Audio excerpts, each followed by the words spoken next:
ሰላም የኢትዮ አምባ ቤተሰቦቻችን እንኳን ወደ ቻናላችን በደህና መጡ።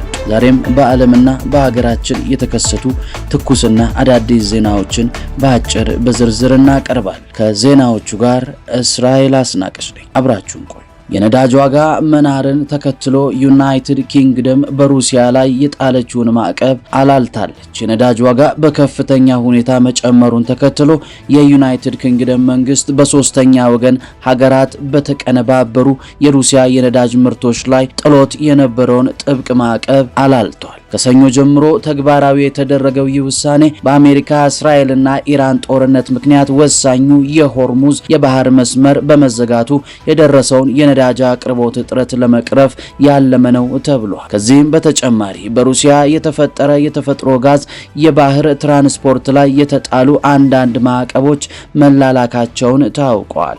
የእንግሊዝ አውቶሞቢል ማህበር እንዳስታወቀው በአሁኑ ወቅት የነዳጅ ዋጋ በሊትር 158.52 ፔንስ የደረሰ ሲሆን ይህም ከጦርነቱ መፈንዳት በኋላ ከፍተኛ ሆኖ ተመዝግቧል።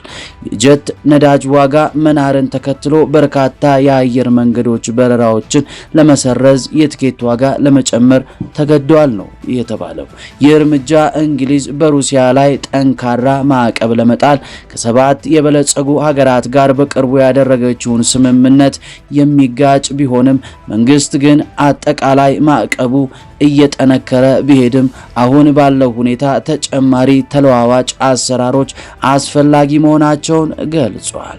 አዲሱ መመሪያ ዩናይትድ ኪንግደም ከህንድና ከቱርክ የሚገቡ የጀት ነዳጅ ምርቶችን እንድታገኝ የሚያስችላት ሲሆን ለተወሰነ ጊዜ ተፈጻሚ ሆኖ በየወቅቱ እንደሚገመገም ታውቋል ሲል ቢቢሲ ዘግቧል።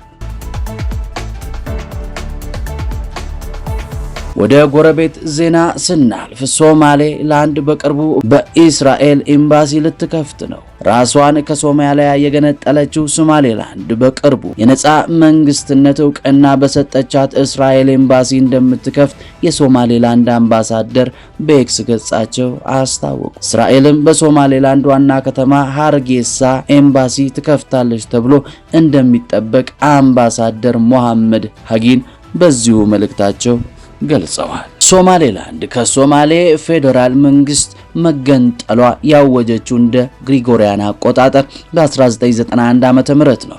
እስራኤል ባለፈው ታህሳስ ለሶማሌላንድ የነጻ መንግስት እውቅና በመስጠት እስካሁን ብቸኛዋ ሀገር ሆናለች ሲል የዘገበው የጀርመን ድምጽ ነው።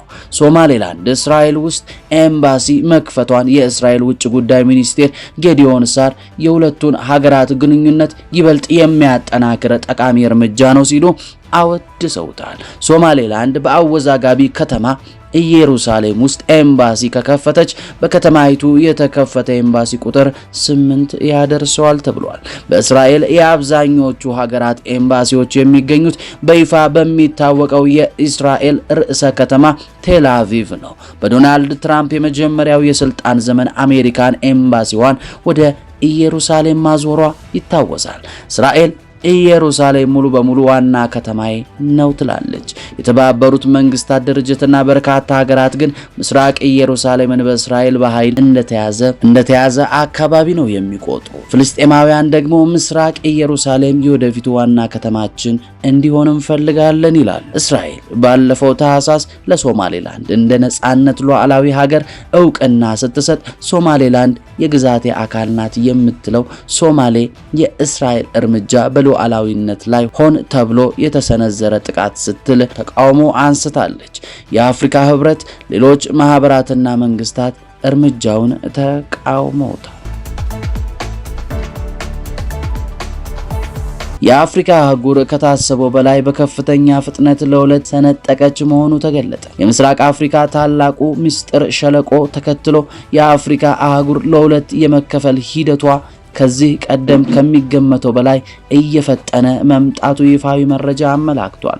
ታዋቂው የሳይንስና የእውቀት መድረክ ብራይት ሳይድ ይፋ ባደረገው ወቅታዊ ዘገባ መሰረት ይህ የምድር ንጣፍ የመሰነጣጠቅ ሂደት በንድፈ ሐሳብ ደረጃ ብቻ ሳይሆን በተግባር ቀድሞውኑ መጀመሪያ አረጋግጧል። አህጉሪቱ በሁለት ታላላቅ የምድር ንጣፎች በኑቢያን እና በሶማሊያን ፕሌቶች እየተከፈለች ሲሆን ሂደቱ በቢሊዮን እና በሚሊዮን በሚቆጠሩ ዓመታት ውስጥ አዲስ ውቅያኖስ በመፍጠር የምስራቅ አፍሪካ ክፍል ኢትዮጵያ፣ ኬንያ፣ ሶማሊያ፣ ማዳጋስካርን ጨምሮ ከቀሪው የአፍሪካ ምድር ሁሉ በሙሉ ይገነጥላል ተብሎ ይጠበቃል። አሁን ላይ የታዩት ፈጣን የጂኦሎጂካል ለውጦች ግን ክስተቱ ሳይንቲስቶች ካሰቡት በላይ እየተፋጠነ መሆኑን የሚያሳይ ሆነዋል። የአሜሪካው ፕሬዝዳንት ዶናልድ ትራምፕ በቻይና ያደረጉት ይፋዊ ጉብኝት አጠናቀው ከወጡ ከቀናት በኋላ የሩሲያው ፕሬዝዳንት ቭላዲሚር ፑቲን በቻይና ቤጂንግ ይፋዊ ጉብኝት እያደረጉ ነው። ትራምፕን አስተናግዳ የሸኘችው ቻይና ወዲያውኑ ከሞስኮ ጋር በመቀናጀት በዋሽንግተን ላይ ያነጣጠረ ጠንካራ የጋራ መግለጫ አውጥታለች። የቻይናው ፕሬዝዳንት ዢ ጂንፒንግ እና ፕሬዝዳንት ቭላዲሚር ፑቲን በቤጂንግ ካደረጉት ውይይት በኋላ ባወጡት በዚህ የጋራ መግለጫ አሜሪካ በመላው ዓለም የምታካሄዳቸው ወታደራዊ ጀብዶችና በሌሎች ሀገራት ላይ የምትፈጽማቸው ድንገተኛ ወታደራዊ ጥቃቶች አውግዘዋል። በተለይም እንደ ኢራንና ቬኔዙዌላ ባሉ ሀገራት ላይ ያነጣጠረ እንደሆነ በሚታመነው በዚህ መግለጫ ድርድርን ሽፋን በማድረግ ጥቃት መፈጸምን፣ የሉዓላዊነት ሀገርን መሪዎችን መግደልን፣ በሀገራት ውስጥ ጉዳይ ጣልቃ መግባትን፣ መሪዎችን በቁጥጥር ስር አውሎ ለፍርድ ማቅረብን፣ የመንግስት ለውጥ ለማድረግ መሞከር ሁለቱ መሪዎች በጥብቅ ተችተውታል። አሜሪካ የምትወስዳቸው እነዚህ እርምጃዎች የተባበሩት መንግስታት ድርጅት ስምምነቶችንና ዓለም አቀፍ ሕግጋትን ክፉኛ የሚጥሱ መሆናቸውን ቤጂንግና ሞስኮ በጋራ ባወጡት መግለጫ ማስታወቃቸውን ቢቢሲ ዘግቧል።